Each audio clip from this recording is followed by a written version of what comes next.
Morning વિદ્યાર્થી મિત્રો, અગાઉના લેક્ચરમાં આપણે સ્વાધ્યાય 3.3 છે એ પૂર્ણ કર્યું હતું. તો હવે આપણે એના પછી 3.4 છે એ જોઈએ. તો એમાં આપણે ચતુષ્કોણના પ્રકારો જે આપણે ચેપ્ટરની શરૂઆત કરી ત્યારે આપણે ચતુષ્કોણના પ્રકારો છે એ સમજ્યા હતા અને તેના ગુણધર્મો, એની લાક્ષણિકતાઓ છે એ સમજ્યા હતા. એટલે આપણે ફરી એનું રિવાઇઝ છે એ નથી કરતા. એક વખત છે એ સમજી લેજો, બરોબર? વિડીયો પોઝ કરીને પહેલા એને સમજી લેજો, અથવા તો જે લખેલું છે એને એક વખત છે એ વાંચી લેજો, એની જે લાક્ષણિકતાઓ છે એ બધું. હવે તો આ જે 3.4 છે તો એમાં એની લાક્ષણિકતાઓના આધારે પહેલો પ્રશ્ન એવો છે કે નીચેના વિધાનો સાચા છે કે ખોટા તે જણાવો. એમાં પહેલો પ્રશ્ન છે કે દરેક લંબચોરસ ચોરસ છે. બરાબર? શું કીધું આપણને? દરેક લંબચોરસ ચોરસ છે. તો દરેક લંબચોરસ ચોરસ હોય તો કે નહીં. કેમ ન હોય? તો કે આપણે જે લાક્ષણિકતા સમજ્યા હતા એમાં આપણે એવું કીધું કે ચોરસ હોય છે તો એની બધી જ બાજુઓ કેવી હોય છે? તો કે સમાન હોય છે. જ્યારે લંબચોરસ હોય છે એમાં સામસામેની બાજુઓ સમાન હોય છે. આ એક લંબચોરસ છે અને આ એક ચોરસ છે. તો ચોરસમાં બધી જ બાજુ સમાન હોય, જ્યારે લંબચોરસ છે ઈ તો કે સામસામેની બાજુઓ સમાન હોય. એટલે અહીંયા વિધાન છે એ કેવું થશે? તો કે ખોટું. બરાબર? દરેક સમબાજુ ચતુષ્કોણ સમાંતર બાજુ ચતુષ્કોણ છે. શું કીધું? સમબાજુ. સમબાજુ એટલે કે બધી જ બાજુ સમાન હોય. દાખલા તરીકે આ સમબાજુ ચતુષ્કોણ છે. સમ એટલે બધી જ બાજુ સમાન. તો સમાંતર બાજુ ચતુષ્કોણ એટલે શું? તો કે સામસામેની બાજુઓ સમાન હોય. તો જો આ બાજુની સમાન હશે તો આ બાજુ પણ સમાન હશે. તો એ સમાંતર બાજુ ચતુષ્કોણ. આ પણ સમાન હશે. તો સમબાજુ ચતુષ્કોણ હોય એટલે કે તો આપણે એવું કહી શકાય કે સમાંતર બાજુ ચતુષ્કોણ છે. પણ સમાંતર બાજુ ચતુષ્કોણ હોય તો સમાંતર બાજુ ચતુષ્કોણમાં સામસામેની બાજુઓ છે એ સમાન હોય, જ્યારે સમબાજુ ચતુષ્કોણમાં બધી જ બાજુઓ છે એ સમાન હોય. એટલે સમબાજુ ચતુષ્કોણ હોય તો એને આપણે સમાંતર બાજુ ચતુષ્કોણ કહી શકીએ, પણ સમાંતર બાજુ ચતુષ્કોણ છે એને આપણે સમબાજુ ચતુષ્કોણ કહી શકીએ નહીં. એટલે અહીંયા બધી જ બાજુઓ સમાન હોય છે. એટલે બધી બાજુ સમાન હોય તો આપણે એવું કહી શકીએ કે સામસામેની બાજુ પણ સમાન જ થઈ. એટલે આ વિધાન કેવું થશે અહીંયા? તો કે સાચું. દરેક ચોરસ સમબાજુ ચતુષ્કોણ છે તેમજ લંબચોરસ પણ છે. ચોરસ કે જેની બધી બાજુ કેવી હોય? સમાન. એટલે ચોરસને આપણે સમબાજુ ચતુષ્કોણ કહી શકીએ? તો કે હા. શું એને આપણે લંબચોરસ પણ કહી શકીએ? તો કે હા, લંબચોરસ પણ કહી શકીએ. અહીંયા પણ સામસામેની બાજુ કેવી થશે? સમાન. દાખલા તરીકે આ ચોરસ છે તો આની માપ 4 છે, તો આ માપ પણ કેટલું થાય? 4. આ માપ પણ 4 છે તો આ માપ પણ કેવું થાય? 4. એટલે જો બધી જ બાજુ 4 4 આવ્યા એટલે ઈ સમબાજુ ચતુષ્કોણ થયા અને સામસામેની બાજુઓ પણ સરખી થાય. એટલે જે ચોરસ છે એને આપણે સમબાજુ ચતુષ્કોણ કે લંબચોરસ પણ આપણે કહી શકીએ છીએ. અહીંયા પહેલો પ્રશ્ન એવો હતો તો કે લંબચોરસને ચોરસ કેમ ન કીધું? તો ત્યારે પણ આપણે સમજ્યા હતા ઉદાહરણ સાથે કે લંબચોરસ હોય તેમાં સામસામેની બાજુઓ સમાન હોય, જ્યારે ચોરસ છે તેમાં બધી જ બાજુ સમાન હોય. દાખલા તરીકે આ 4 આવ્યું હોય તેની સામેની બાજુ પણ કેવી થાય? 4 જ તે. આ બાજુ 4 આપ્યું છે તેની સામેની બાજુ પણ કેવી થાય? 4. 4 ભેગા થાય એટલે એ સમબાજુ કહેવાય. દરેક ચોરસ સમાંતર બાજુ ચતુષ્કોણ નથી. દરેક ચોરસ. હવે દાખલા તરીકે આપણે મેં ચતુષ્કોણ દોર્યો, બરાબર? તો આ જે ચોરસ છે એમાં એવું કીધું કે સમાંતર બાજુ ચતુષ્કોણ નથી. જો ચતુષ્કોણ છે એવું કીધું હોત ને તો વિધાન સાચું પડ્યું. અહીંયા એવું કીધું કે દરેક ચોરસ સમાંતર બાજુ ચતુષ્કોણ નથી. એટલે અહીંયા વિધાન કેવું થશે? ખોટું. બરાબર? સમાંતર બાજુ ચતુષ્કોણ હોય તો સમાંતર બાજુ ચતુષ્કોણની લાક્ષણિકતા શું હતી? તો સમાંતર બાજુ જે ચતુષ્કોણ હોય તો એમાં તો પહેલા તો કે ચોરસનો આપણે સમજીએ, સમાંતર બાજુનું પછી કહીએ. તો ચોરસના જે વિકર્ણ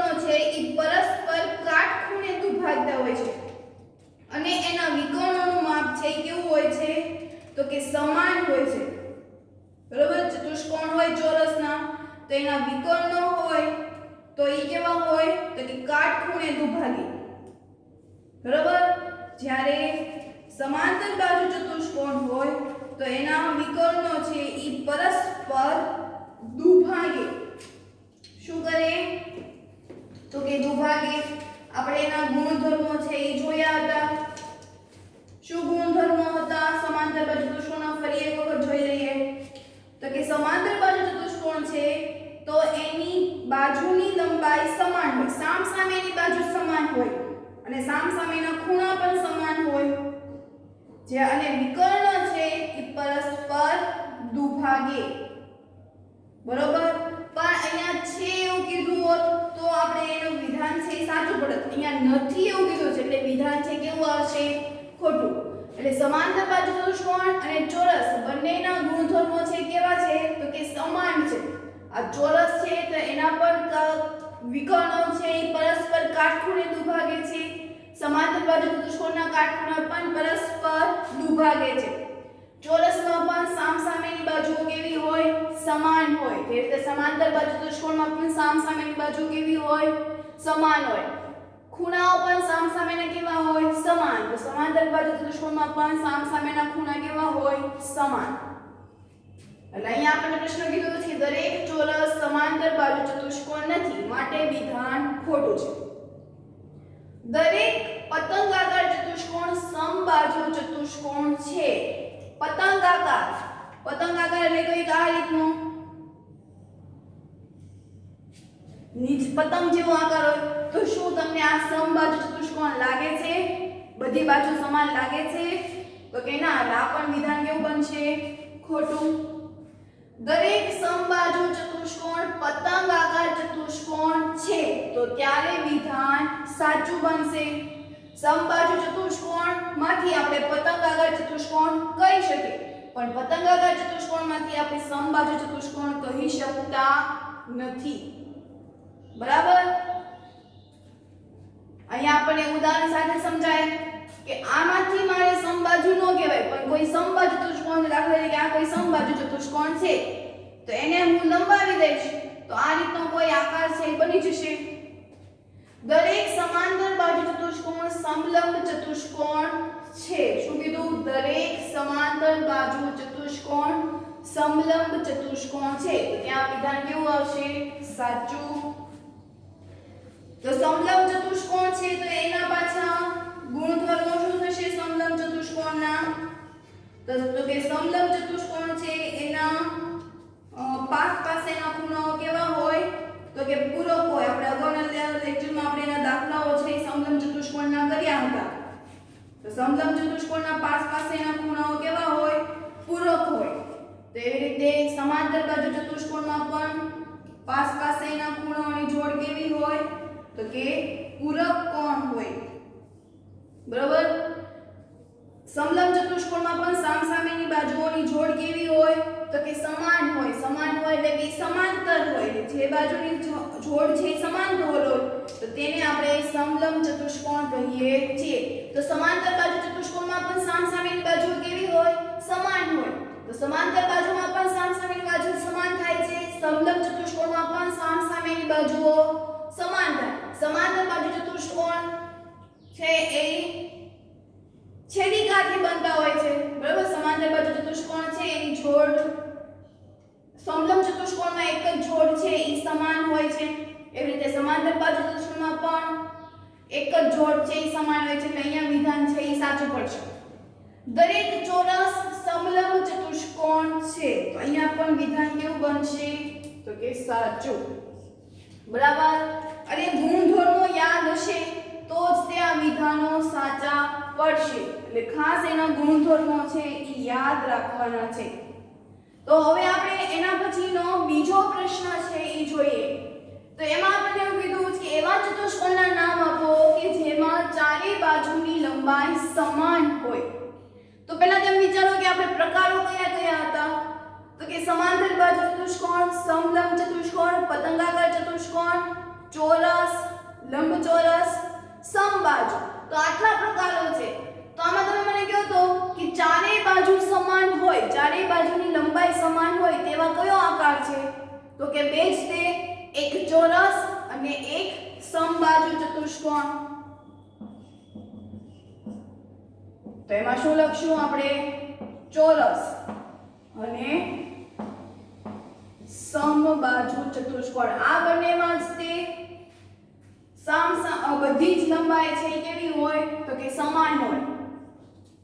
બરાબર, બાકીનામાં સમાન હોતી નથી. લંબચોરસમાં ન હોય, સમાંતરમાં સામસામેની બાજુ સમાન હોય, બધી સરખી હોય ને પતંગ આકારમાં પણ સામસામેની બાજુઓ છે એ સમાન હોય. બરાબર, ક્લિયર થયું? હવે એના પછી બીજો કે ચાર કાટખૂણા હોય. કાટખૂણા એટલે કે વિકર્ણ બનતા હોય એવા. તો ચાર વિકર્ણ હોય એવા, ચાર કાટખૂણા બનતા હોય તો એવા કયા કયા છે? તો કે ચોરસમાં એક વિકર્ણ બનશે અને આ જે વિકર્ણ છે એ પરસ્પર કાટખૂણે દુભાગે છે. વિકર્ણ એકબીજાને છેદે છે, પણ ક્યાં છેદે છે? તો કે પરસ્પર કાટખૂણે. એટલે એક ચોરસમાં આવશે અને એક લંબચોરસમાં. તો કે ચોરસ અને લંબચોરસ. તો અહીંયા આપણે બીજો પ્રશ્ન છે એ જોયો. હવે તો એના પછીનો ત્રીજો પ્રશ્ન છે એ જોઈએ. એના પછી પ્રશ્ન 3 કે કેવી રીતે એક ચોરસ એ ચતુષ્કોણ બને છે, સમાંતર બાજુ ચતુષ્કોણ બને છે, સમબાજુ ચતુષ્કોણ છે, લંબચોરસ છે, એને આપણે વિગતવાર સમજાવવાનું છે. તો એમાં પહેલા આપણે ચતુષ્કોણ માટે વાત કરીએ કે શું કામ ચોરસ છે ચતુષ્કોણ છે? ચતુષ્કોણ એટલે શું? કે આપણે 3 હોય તો આપણે એને ત્રિકોણ કહેતા હતા, 4 હોય તો ચતુષ્કોણ, 5 હોય તો પંચકોણ. તો ચોરસમાં પણ 4 શિરોબિંદુ આવેલા છે, 4 બાજુઓ આવેલી છે. એટલે શું લખવાનું અહીંયા? ચોરસ ને પણ 4 બાજુ છે, માટે ચોરસ કહેવાય. બરાબર ને? ચતુષ્કોણ એટલે એમાં 4 આવેલા હોય, 4 બાજુઓ, 4 ખૂણાઓ, 4 શિરોબિંદુ.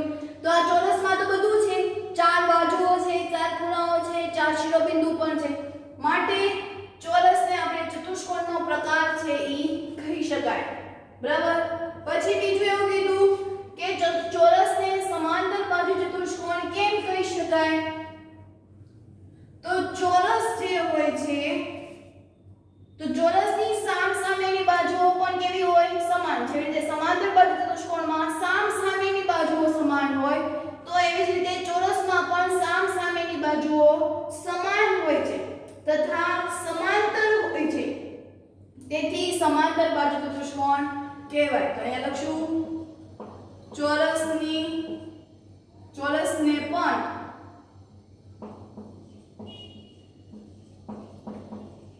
સામસામેની બાજુ સમાન તથા સમાંતર હોય છે. આથી તેને સમાંતર બાજુ ચતુષ્કોણ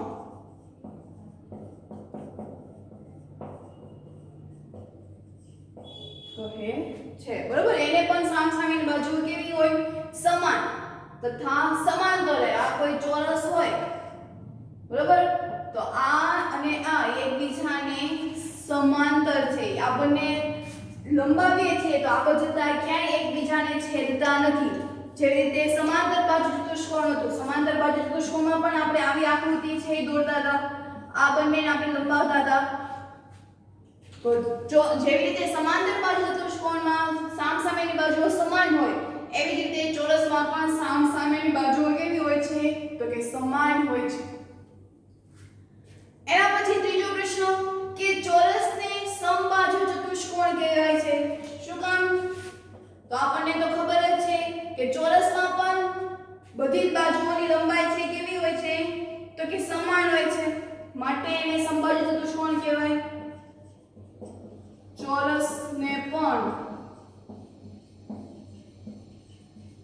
બધી જ બાજુઓ સમાન છે, તેથી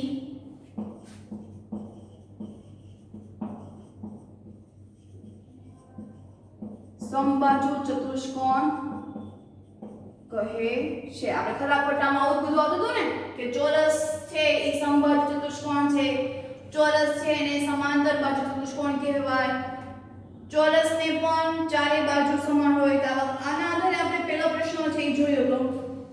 હવે તો કે આ પ્રશ્નમાં પાછું એવું કીધું કે એ લંબચોરસ છે. તો શું કામ એને લંબચોરસ છે? તો કે ચોરસના જે બધા ખૂણા હતા, હવે ચોરસ આપણે આ ચોરસ દોરું છું બરાબર, અને આ લંબચોરસ દોરું છું. તો આ જે ચોરસ છે તો એના જ બધા ખૂણાઓ છે ઈ પણ કાટખૂણા છે, અને જે લંબચોરસ છે એના ખૂણાઓ પણ કાટખૂણા છે. ફરક ક્યાં? તો કે બાજુઓ તે ખાલી અલગ અલગ છે, બાકી જે ચોરસના ગુણધર્મો હતા ઈ જ તે લંબચોરસના ગુણધર્મો છે. ચોરસના ખૂણાઓ પણ કાટખૂણા છે અને લંબચોરસના ખૂણાઓ પણ કાટખૂણા છે, માટે ચોરસ છે ઈ લંબચોરસ કહેવાય, પણ લંબચોરસ છે ઈ ચોરસ કહેવાય નહીં. એક જ તફાવતને કારણે આપણે એને ચોરસ સ્વરૂપે સ્વીકારતા નથી. કયો તફાવત છે? તો કે લંબચોરસમાં સામસામેની બાજુઓ કેવી હોય? સમાન છે, અને ચોરસમાં બધી જ બાજુઓ સમાન હોય. આ એક તફાવતને કારણે આપણે લંબચોરસને ચોરસ સ્વરૂપે ધારી શકતા નથી. તો હવે અહીંયા આપણને એવું પૂછ્યું છે કે ચોરસ છે એ શા માટે લંબચોરસ છે? તો અહીંયા આપણે લખશું કે ચોરસ અને લંબચોરસના ચોરસના બધા ખૂણા કાટખૂણા છે. ચોરસના બધા ખૂણા કાટખૂણા છે, માટે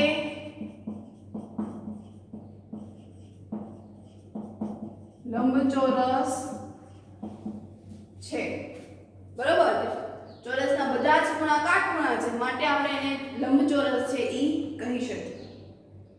તો હવે એના પછીનો ચોથો પ્રશ્ન છે ઈ પણ ઈ જ રીતનો છે. શું છે ચોથો પ્રશ્ન? કે નીચે દર્શાવ્યા મુજબ વિકર્ણ ધરાવતા ચતુષ્કોણના માપ છે ઈ લખો. હવે આપણે અહીંયા સીધું જ તે આન્સર લખીશું. ઓકે, પહેલા અહીંયા આપણે લખી નાખીએ. ચાલો, કે નીચે દર્શાવ્યા મુજબ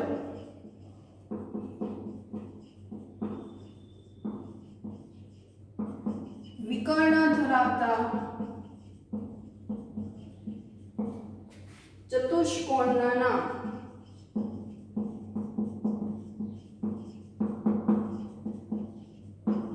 આપો. એમાં પહેલો જે ગુણધર્મ છે એ એવો છે કે પરસ્પર દુભાગે. તો હવે પરસ્પર દુભાગે, જેના વિકર્ણો પરસ્પર દુભાગે છે એવા કયા ચતુષ્કોણ છે? તો કે સમાંતર બાજુ ચતુષ્કોણ,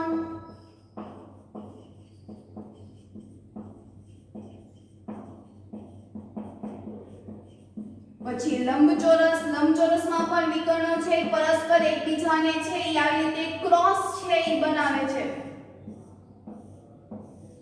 બરાબર, આ પરસ્પર એકબીજાને દુભાગે કહેવાય. તો સમાંતર બાજુ ચતુષ્કોણ, લંબચોરસ,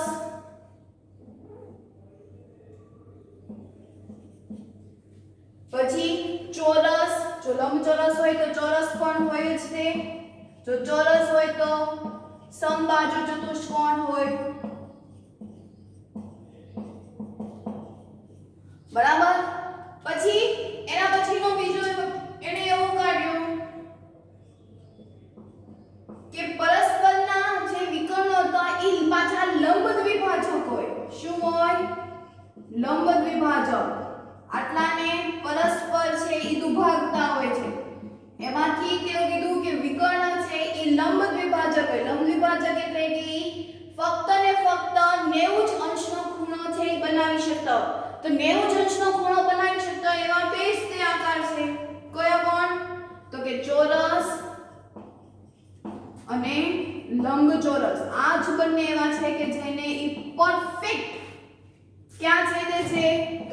90 અંશના ખૂણે, એટલે અહીંયા તે 90 અંશનો ખૂણો છે ઈ બનાવે. એવી જ રીતે લંબચોરસમાં પણ.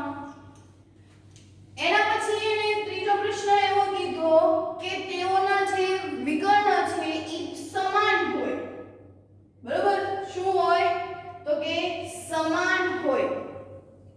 તો હવે એના પ્રશ્નો આપણે કરીએ. આકૃતિ ભૂસી નાખીએ.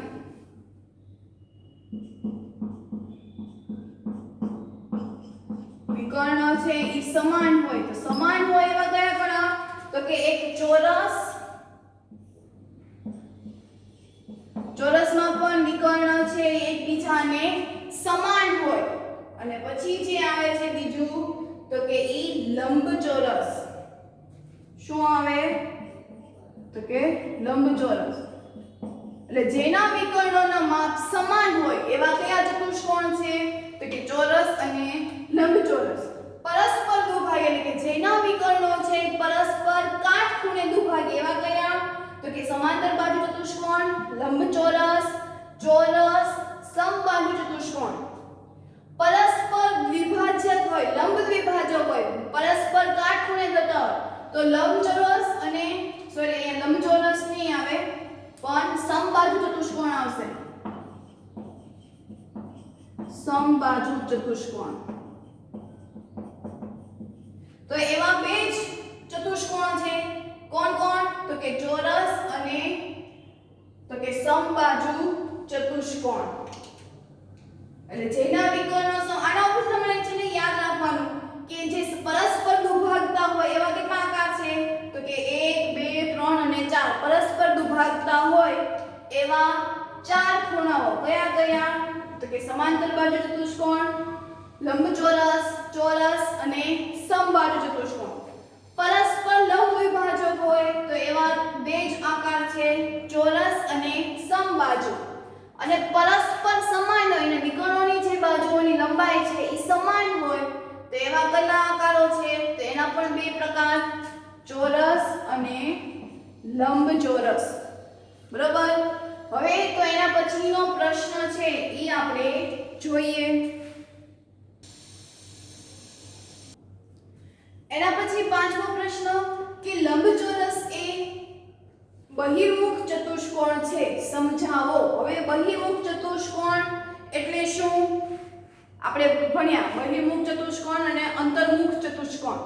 તો બહિર્મુખ ચતુષ્કોણ એટલે કે જેના વિકર્ણોનો ભાગ છે ઈ બહાર આવે નહીં.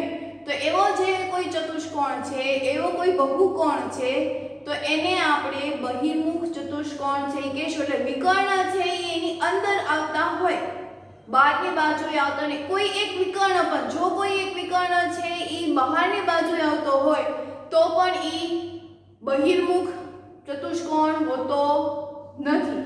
બરોબર. બહિર્મુખ ચતુષ્કોણ કોને કહેવાય? કે વિકર્ણ છે ઈ બહારની બાજુએ આવેલા હોય. હવે આ જે ચતુષ્કોણ છે લંબચોરસ, તો એ બંને વિકર્ણ છે એ ક્યાં આવે છે? તો કે લંબચોરસની અંદરના ભાગમાં. માટે આપણે એને બહિર્મુખ ચતુષ્કોણ છે એ કહેશું. તો એની બે પ્રકારની કન્ડિશન છે. તો કે લંબચોરસમાં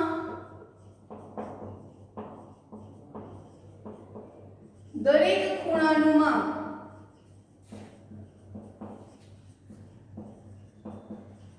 180 ડિગ્રી કરતા ઓછું હોય છે. બરોબર. જો વધારે હોય તો આપણને તો ખબર છે કે લંબચોરસ એટલે કે જે ચતુષ્કોણ હોય છે તો એનો ખૂણાઓનો સરવાળો કેટલો થાય? તો કે 360. હવે તમે વિચાર કરો કે એક ખૂણાનું માપ 210 છે, પછી 90, પછી 30 વત્તા 40 તો આ આવતું હોય તો આનો જો સરવાળો છે એ તો 360 કરતા તો વધી જાય. માટે દરેક ખૂણાનું માપ છે ઈ 180 કરતા કેવું હોવું જોઈએ? તો કે ઓછું. તો જ તે ચારેય ખૂણાઓનો સરવાળો 360 અંશ છે ઈ થઈ જાય છે. તો અહીંયા પહેલા કે લંબચોરસમાં દરેક ખૂણાનું માપ 180 કરતા કેવું હોય છે? ઓછું. એના પછી તો કે લંબચોરસમાં વિકર્ણો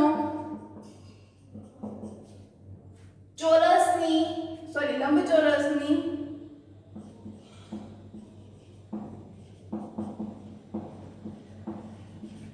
અંતર ભાગમાં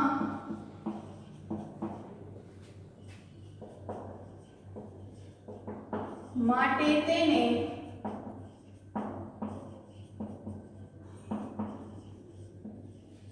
બહિર્મુખ ચતુષ્કોણ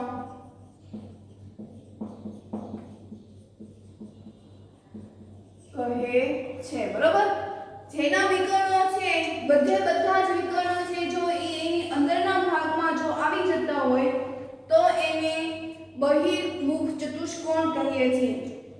ત્યારે આપણે એવું સમજ્યા હતા કે જે બહુકોણ બહિર્મુખ હોય છે તેના વિકર્ણનો કોઈ પણ ભાગ બહુકોણના બહિર્ભાગમાં હોતો નથી. બહિર્ભાગ એટલે કે બહારનો ભાગ. તો આજે આપણે કીધું કે વિકર્ણ છે એ શું કીધું કે લંબચોરસની અંદરના જ ભાગમાં છે. આ આપણે લંબચોરસ છે એ દોરીએ છીએ. બરાબર, એના વિકર્ણો આપણે દોરીએ તો બંને વિકર્ણો છે એ ક્યાં જોવા મળે છે તો કે લંબચોરસની અંદરના જ ભાગમાં. એટલે જો કોઈ બહુકોણ હોય એનું આપણે એવું જોવું હોય કે બહિર્મુખ છે કે અંતર્મુખ છે તો એના વિકર્ણો દોરીને આપણે સાબિત કરી શકીએ છીએ કે એ બહિર્મુખ છે કે અંતર્મુખ. જો જેટલા વિકર્ણો આપણે દોરી શકીએ, બરોબર, આપણે વિકર્ણોની સંખ્યા શોધવા માટેનું પણ સૂત્ર છે આપણે કીધું હતું. તો એ વિકર્ણોની સંખ્યામાંથી એક વિકર્ણ પણ જો ઈ ચતુષ્કોણના બહુકોણના બહારના ભાગમાં આવતું હોય તો એને આપણે બહિર્મુખ ચતુષ્કોણ કહીએ નહીં. બહારના ભાગમાં આવે માટે એને શું કહીશું તો કે અંતર્મુખ ચતુષ્કોણ. હવે આ જે લંબચોરસ છે એમાં બંને વિકર્ણો છે ઈ ક્યાં આવે છે લંબચોરસની અંદરના ભાગમાં માટે એને આપણે બહિર્મુખ ચતુષ્કોણ છે ઈ કહીએ છીએ. આમ અહીંયા આપણે આજે આવડું ચેપ્ટર છે અહીંયા પૂર્ણ કર્યું છે. બરાબર, છેલ્લો જે પ્રશ્ન છે એ આપણે કરવાનો રહેતો નથી. અહીંયા આપણે આ ચેપ્ટર પૂર્ણ કર્યું. સ્વાધ્યાયમાં હોમવર્ક છે ઈ કરવાનું છે. આખું જ સ્વાધ્યાય છે તમારે હોમવર્કમાં કરવાનું છે. પ્રેક્ટિસ બુકમાંથી પણ તમારે આ ચેપ્ટરના દાખલાઓ છે સાથે સાથે કરવાના રહેશે અથવા તો કરી નાખ્યા હશે એવી આશા રાખું છું. આ ચેપ્ટરનું જ પુનરાવર્તન છે આપણે પ્રેક્ટિસ બુકમાંથી કરવાનું છે. બરાબર, તો અહીંયા આપણે આજનો લેક્ચર છે એ પૂર્ણ કરીએ છીએ. આ સાથે આ ચેપ્ટર પણ અહીંયા પૂર્ણ કરીએ છીએ. નવા ચેપ્ટર સાથે હવે આપણે નવા જ તે વિડિયો લેક્ચરમાં છે મળીશું.